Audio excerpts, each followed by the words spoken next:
This presentation is entitled Birth of a Family Icon by Lenny Trujillo. The material in this lecture is the intellectual property of the presenter and is protected by copyright. No screenshots or external audio or video recording is permitted. No sharing or group viewing is allowed. For those who have purchased the right to view this lecture, the recording will be available through December 31st, 2023.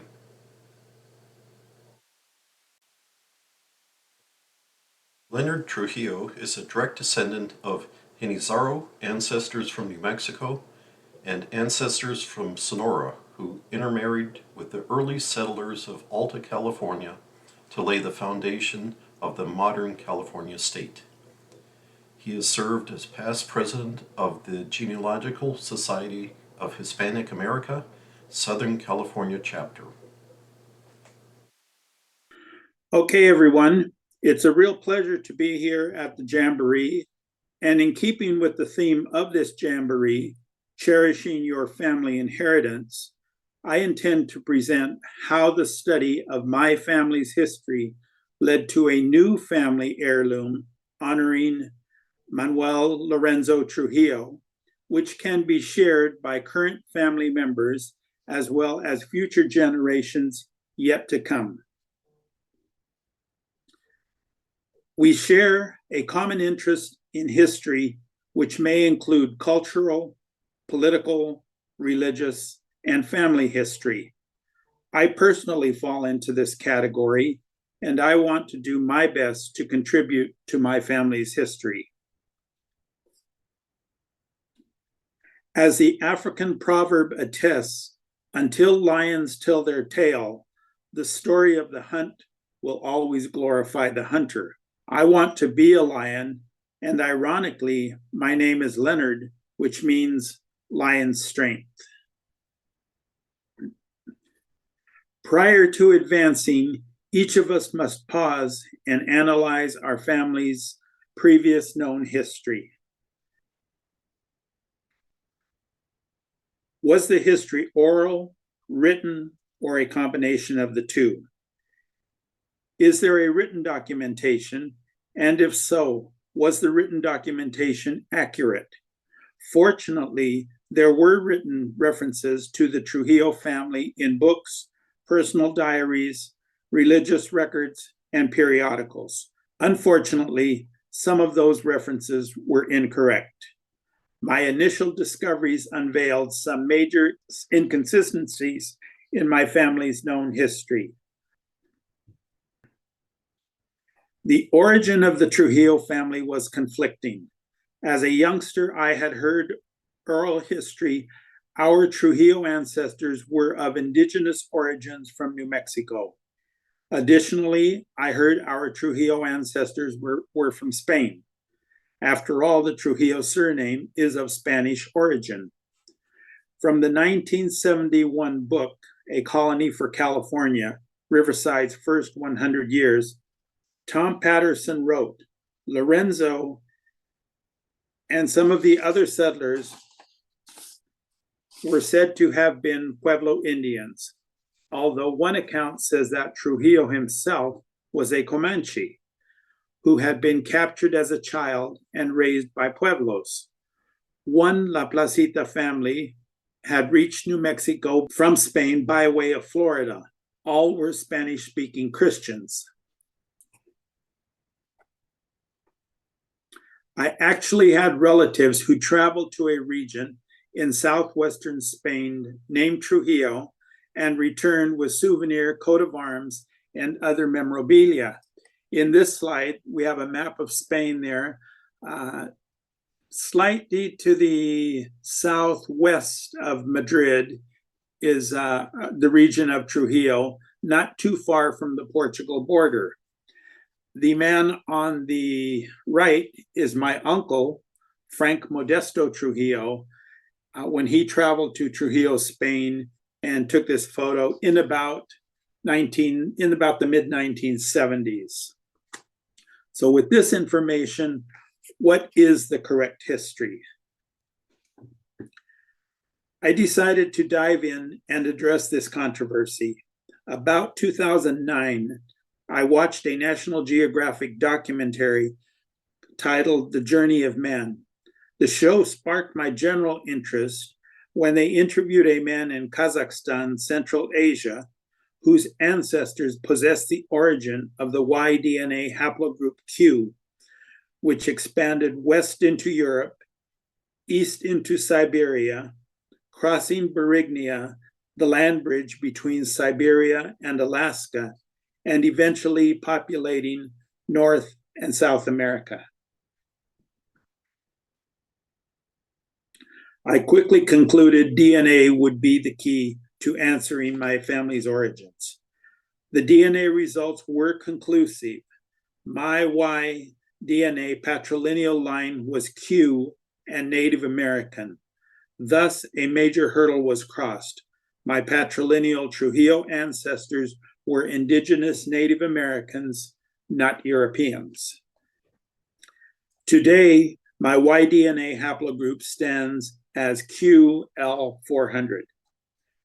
To date, we have had 7 direct male descendants of Lorenzo Trujillo who have concluded the Big Y 700 test. Included in this DNA sample are 3 direct male descendants of Lorenzo's 4 sons, my 2nd and 4th cousins, and also my grandson. Each of us share the Y DNA confirmed as haplogroup QL400. In addition, Y DNA has assisted in revealing a new Trujillo relative who happens to be my paternal uncle. Haplogroup QL400, confirmed by family tree DNA updates, places these DNA origins in the Great Plains of present-day north central Kansas. 2 tribes who inhabited this area around 1700 were Pawnee and Comanche. So who really was our Trujillo ancestor? How far can we go back? Can we identify the father of Lorenzo Trujillo? And what is a historical record? This photo shows the plaza of Abiquiu, New Mexico, this photo is taken about 1915. My oldest confirmed patrilineal ancestor is my 4th great-grandfather, Juan Esteban Trujillo, born about 1740 in New Mexico. Juan Esteban's parents remain unknown. Juan Esteban was married in Abiquiu, New Mexico, the 8th of April, 1781. The Santo Tomás de Abiquiu church record stated Juan Esteban Trujillo, quote, Indian of this pueblo, married Juliana Martin, and she was described as coyota and resident.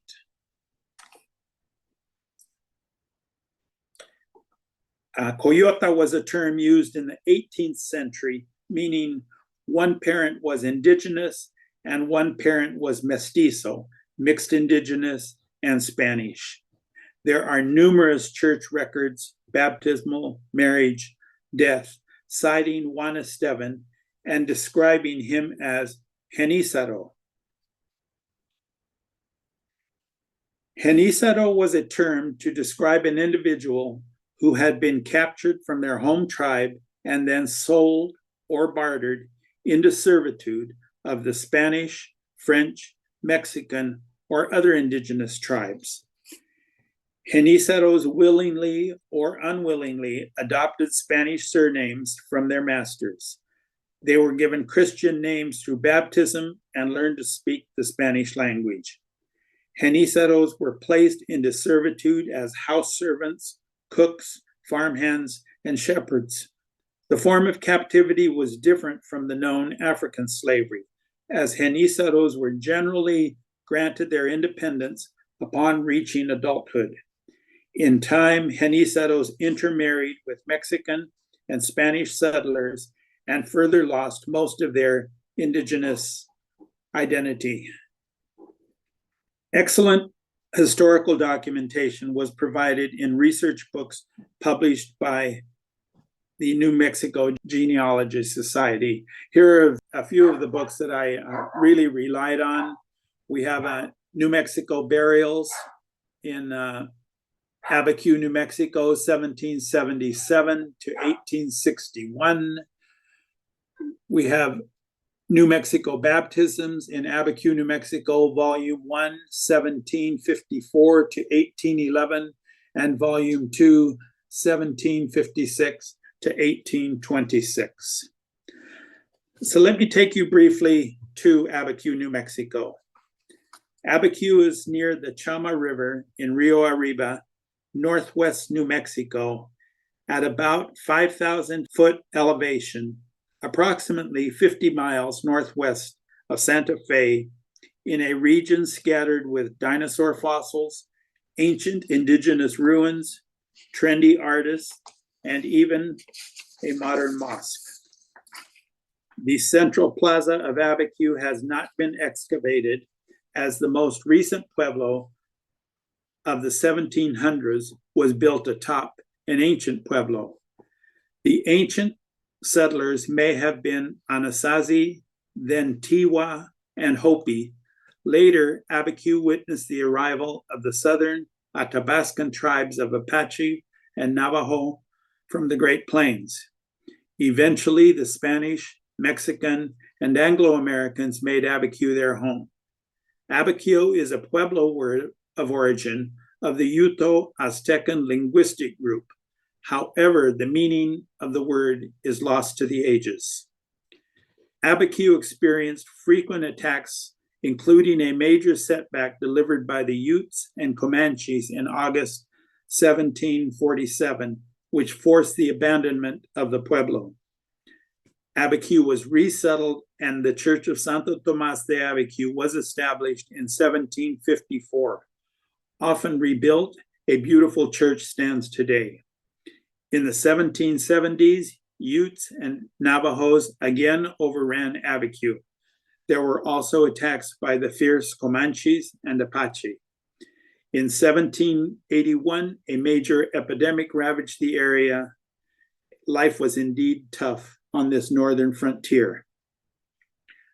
One of the sons of Juan Esteban Trujillo and Juliana Martin is my third great-grandfather, Juan Manuel Lorenzo Trujillo, born the 9th of August, 1794 in Abiquiu, New Mexico. Here's the baptism, which showed Lorenzo was baptized actually 3 days later on August 12th. Updated research, including Lorenzo's baptismal records, invalidates the theory he was captured as a child and raised by pueblos, as the baptismal record clearly states he is the legitimate son of Juan Esteban Trujillo and Juliana Martin. In the tradition of the day, Lorenzo was named in honor of Saint Lorenzo of his birthday. Lorenzo's known siblings number 10.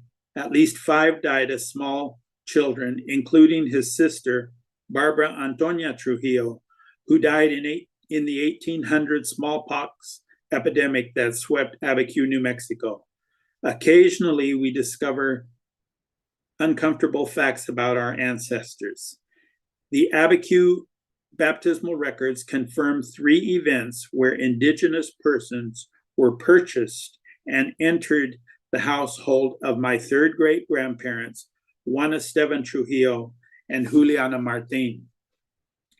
This I found very, very interesting because we know Juan Esteban was a genízaro, which was an indentured servant, yet he rose through the ranks himself to purchase other indigenous people. Here we have a Maria Rita Trujillo. She was 7 years of age. She was baptized the 29th of May, 1783, with the notation, bought from the Comanche Nation. Maria del Rosario Trujillo was an adult. She was baptized the 27th of May, 1792. The use of the word adult here could be misleading because sometimes children as young as 13 or 14 were classified as adults. And we have a third person, Maria Micaela Trujillo. She was 2 years of age, baptized 25th of February, 1794, with the notation, daughter of Ute Indians. So just as we all know in our family research, there's always going to be some surprises and some unexpected turn of events. Lorenzo married Dolores Archuleta, Maria Dolores Archuleta, the 17th of April, 1861 in Abiquiu. Maria Dolores Archuleta was baptized the 29th of March, 1790 in Santa Cruz de la Cañada, New Mexico. The Archuleta family originates in the Basque Country of northern Spain, showing again all the rich ancestry each of us carries. Lorenzo and Dolores Archuleta had 9 known children. 3 children died very young and were buried in Abiquiu. The 6 surviving children would accompany Lorenzo and Dolores across the 1,200-mile journey along the old Spanish Trail. By the late 1830s, Lorenzo was traveling the old Spanish Trail trading caravans from Abiquiu, New Mexico to San Gabriel, Los Angeles in Alta California. Lorenzo must have been enticed by the abundance of land and the warm winters he experienced in Southern California, and the lightly populated and relatively peaceful indigenous population in comparison to the dangerous living conditions on the northern frontier of New Mexico. In September 1841, Lorenzo, mind you, he was 48 years of age at that time, and his wife, Dolores Archuleta, and Dolores was 51 at that time, including their 6 children, ranging in age from 10 to 24 years, transversed, mostly by foot, the 1,200-mile old Spanish Trail from Abiquiu, New Mexico, arriving in the San Bernardino Valley of Alta California in early November 1841, making Alta California their new home. There was no straight route to Alta California. I'm sure Lorenzo's young sons asked, "Dad, why don't we go directly west?" The wise Lorenzo referenced 3 obstacles blocking a westward route: the Navajo Nation, the Colorado River, and the biggest obstacle, the Grand Canyon. The caravan departed Abiquiu early September 1841, heading north to the New Mexico-Colorado frontier, crossing the Continental Divide, continuing into southwest Colorado near Durango and the San Juan Mountains, and north into Utah, crossing the Colorado River and crossing the Green River, crossing central Utah near Utah Lake to southwest Utah near present-day St. George. Most likely the caravan camped in the springs and meadows, the Vegas, we currently call Las Vegas, Nevada. They would have visited resting springs near the current California-Nevada border. They would have avoided the lowest point in North America at Death Valley. They would have entered California's Great Mojave Desert, camping at known desert springs, passing Barstow. Eventually, they would see the peaks of the San Gabriel and San Bernardino Mountains. Lastly, the caravan had to transverse Cajon Pass. It was not the 8-lane highway we know today as Interstate 15. And finally, they would walk into the San Bernardino Valley and their new home. There are no known diaries or journals of this incredible journey. These early Trujillos did not read or write. Under the leadership of Lorenzo Trujillo, The Trujillos thrived in their new home along the Santa Ana River. The joint communities of San Salvador and La Placita de los Trujillos and Aguamansa supported themselves by farming, sheep herding, and mining. The Trujillos and the other Aguamansa families appeared in the 1844 census of Los Angeles, as well as the 1856 census of Aguamansa. The Trujillo adobe was used as a polling place. San Salvador was its own voting precinct, and one of Lorenzo's sons, Julian Trujillo, was elected sheriff during the U.S. general election of 1852. The San Salvador community established and supported its school, as well as its own Catholic church. Next, the community established its own cemetery on the hill above the Santa Ana River.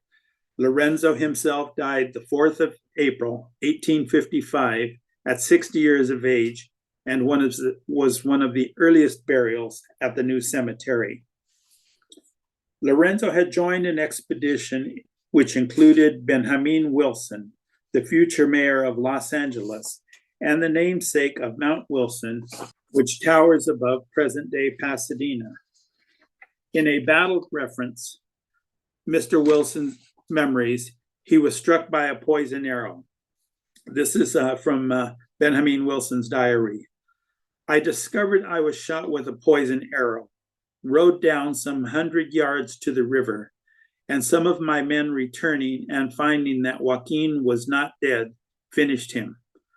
I had to proceed immediately to cure of my wound. There was with me a civilized Comanche Indian, a trusty man who had accompanied me from New Mexico to California. The remedy we knew of was the sucking of the poison with his mouth out of the wound. Indeed, there was no other remedy known, even at the present day. And this diary was written in 1877. By the time I got to the river, my arm and shoulder were immensely swollen. At once, my faithful commandee Lorenzo applied himself to sucking the wound, which was extremely painful. He soon began reducing the swelling, and in the course of 3 or 4 days, it had entirely disappeared, and the wound in a fair way of healing. And we're thankful for Lorenzo for saving the life of Benjamin Wilson in this incident.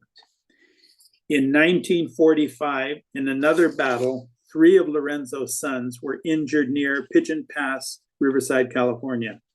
With arrows, Teodoro was shot in the foot, Doroteo was wounded in the shoulder, and Esquipula shot in the face.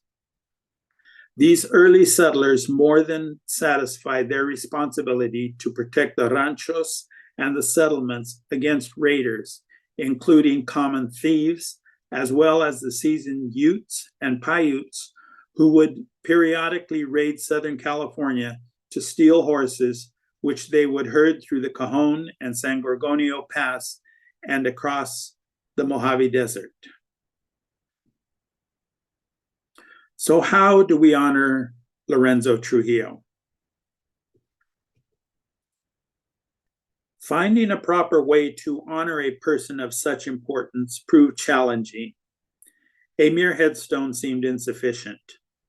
Through conversations, I located a sculptor named Simi Daba, who was living in Los Angeles.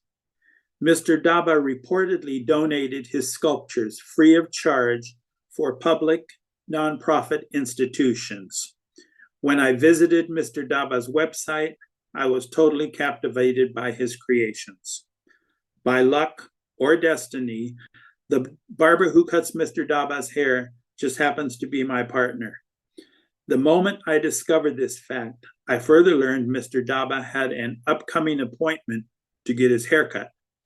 Seizing the moment, I promptly composed a letter explaining a brief history of Lorenzo Trujillo and requested a sculpture to honor him at the Aguamansa Cemetery.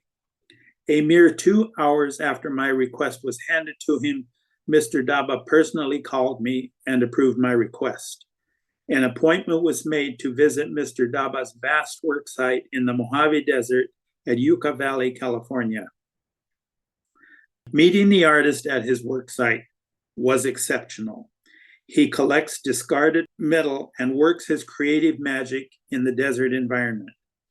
The worksite was covered with hundreds of sculptures that stood majestically inside the fenced-in 5-acre plot. The artist explained his work, and to my utter amazement, he directed me to select any piece I desired. How could I possibly settle on one sculpture with the endless choices before me? Walking through the maze of art took hours. Then I sensed the magnitude of one piece that continually caught my eye. The sculpture stood on the sandy soil, 8 feet tall, 8 feet in diameter, with 8 extensions. Would this be the one? The core was like a hurricane, symbolically bringing the family into one whole unit while simultaneously distributing energy in every direction. I asked the artist, Simi Daba, for his interpretation of the sculpture, and he magnanimously informed me the sculpture's interpretation was mine. Yes, Lorenzo Trujillo was the center of our known family. One of the extending arms of the sculpture represented Lorenzo's wife, Maria Dolores Archuleta. One represented Lorenzo himself, while the additional extensions represented their 6 children, Teodoro, Matilde, Esquipula, Gertides, Doroteo, and Julian, to complete this New Mexico family. It was as if the sculpture reached out, embraced me, and announced, "Your search is over." Making the decision was easier than transporting the sculpture 100 miles to Colton, California, laying a cement foundation, and obtaining required permission from the cemetery's overseers, the San Bernardino County Museum and the County of San Bernardino. Our extended family eagerly rose to the occasion and donated the money for transportation and installation. That's just the headstone that we placed there for Lorenzo. We poured the concrete foundation and bought a headstone. Remarkably, without hesitation, the County of San Bernardino approved our request to place the sculpture in a prominent location inside the Awamansa Cemetery grounds. On October 28, 2011, the sculpture was dedicated and a blessing approved by the Bishop of the Diocese of San Bernardino before a crowd of 100 family and friends, including the sculptor Simi Daba. Many Trujillo cousins met for the very first time at this sculpture dedication and remain close cousins today. The image of the Lorenzo sculpture has become a modern Trujillo family icon. Images of the Lorenzo memorial sculpture appear as gold and silver pendants and as patterns on hand-woven wool rugs crafted in his native New Mexico. The image was replicated in huichol symbology, beadwork created in Jalisco, Mexico, and in ceramic tiles. This slide shows some of the current displays of the Lorenzo sculpture. The image also serves as the logo for the nonprofit Spanish Town Heritage Foundation, which is dedicated to saving and restoring the Trujillo adobe in Riverside, California. And the image of the Lorenzo sculpture has even appeared on a burnt tortilla. And this actually happened in my kitchen. I flipped the tortilla over, and there was the Lorenzo sculpture, right on it. Okay, with satisfaction and resolve, I urge everyone to continue researching their family's history. One never knows when that small thought or idea can bloom into lasting legacy. And I thank everyone for attending and wish you all a good day. Thank you much.